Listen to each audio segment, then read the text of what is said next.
Springfest is happening now at Lowe's. Keep the spotlight on your yard with Stay Green Premium 2 cubic foot mulch, 5 bags for $10. Plus, when you want more help indoors, get up to 40% off select major appliances that help you supercharge your chores. Our best lineup is here at Lowe's. Valid to 4/22 while supplies last. Selection varies by location. See Lowe's.com for details. Mulch offer excludes Alaska and Hawaii. Listen, all you New Yorkers. Taxi. Okay, man, we're looking around. This is the 77 WABC minicast. Sunday morning. With us is Steve Cates, otherwise known as Dr. Sky. And he expands our mind. What's going on the moon? What's going on Mars? And are we going to live to be 100? Well, Steve, and there's mysteries with the pyramids, too, coming up. There's so many mysteries. Where do you want to start this morning?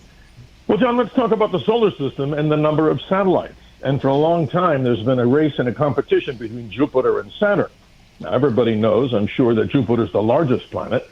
And you think, go figure, that it might have the most moons because it has the most gravity. John, we find out that Jupiter has 101 moons. But guess what? Saturn, the original ring planet, as I call it, it has now 285 identifiable moons. Why? Oh, my God. That's incredible. So there's a lot of traffic going around Saturn. But the reason some people think, I don't know if this is true, but it makes common sense. You have a ring made up of millions and billions of particles making the Saturn ring. So maybe because of that ring, thus it has more little moons going around it that broke away from the ring.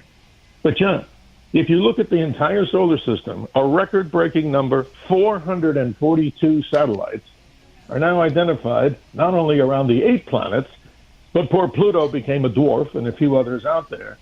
John, that's a lot of moons to keep track of. What do you think? I'm going to care. We talked about Mars, and that one of those moons might be artificial. It very well could be, and I hate to to say it, but there's a lot of indications. But someday we will find out. We hope so. And just to give everybody a quick update, Phobos and Deimos are the moons of Mars.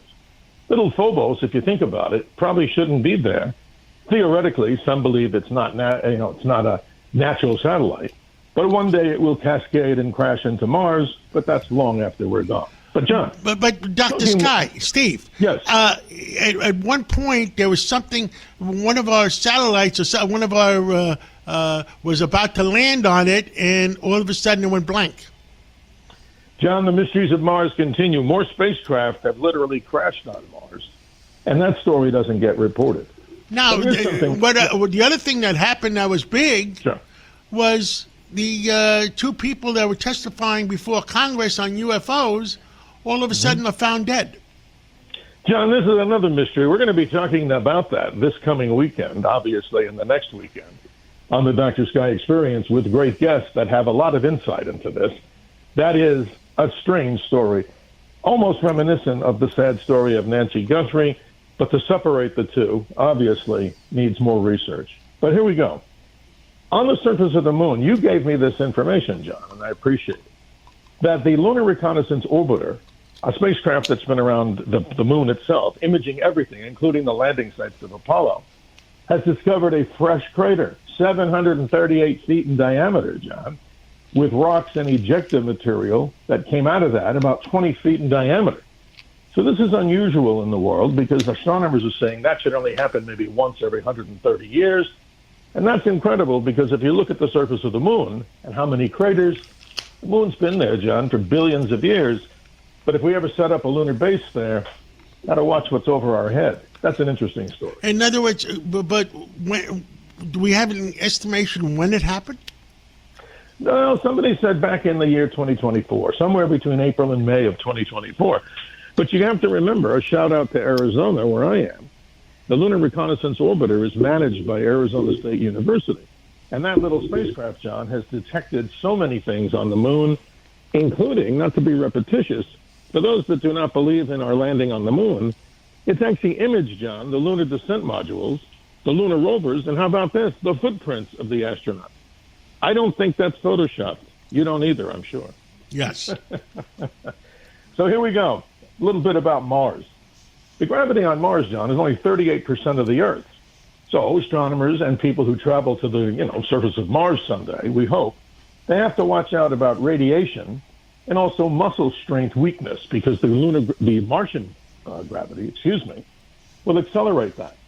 So astronomers have come up with this, and scientists, a 67% gravity versus the Earth might be compatible to humans not having to suffer. But the surface of Mars, again, 38% of the Earth's gravity, it's going to be a very hostile environment, especially in the area of space medicine. So we have to be prepared for that, the radiation and the muscle and body weakness that comes from a less and lower gravity. Amazing stuff. That is amazing. Hey, John, here's the mystery of the week. Many of us have heard about Isaac Newton, and an apple fell on his head, and then he went to the drawing board, not in a quick order, and he formulated the universal law of gravitation. Well, the apple apparently didn't hit him in the head. Many people wouldn't believe that anyway, but he did see an apple fall off a tree when he lived at his home as a young boy in Woolsthorpe Manor, in England. But it got him to write up the whole concept and develop the universal law of gravity. So an apple could have been responsible, but it didn't hit him on the head. He was so exotic, John. He wanted to understand where colors came from. He actually, listen to this, folks, injected a needle into his orbital area of his eye to see if colors came from the inside of the eye as opposed to coming out naturally. And we know that colors primarily don't come from inside your eye. It's a phenomenon when you take a prism and see the color spectrums. So it's outside the eye. He must have been a pretty interesting guy who took great risks, but he gave us the universal law of gravitation. Wow. And we have to look into that, all the new mysteries on all those new pyramids situations are coming up. But, we might hear you. You're on every Saturday and Sunday, Saturday morning from midnight, New York time, midnight to 2 a.m., and Sunday morning, midnight to 2 a.m. And, you may talk about them in those periods of time. John, we have many guests lined up here as we move into 2026, but I say it proudly, listening to this big blowtorch, ladies and gentlemen, the powerhouse, Talk Radio 77 WABC. And where are we broadcasting, John, from? The center of the universe, New York City, and proud to be part of the family and part of the team with the Dr. Sky Experience. You have a great Sunday, and also the same to the listeners. Well, God bless America. Thank you. Thank you, John. LifeLock, how can I help?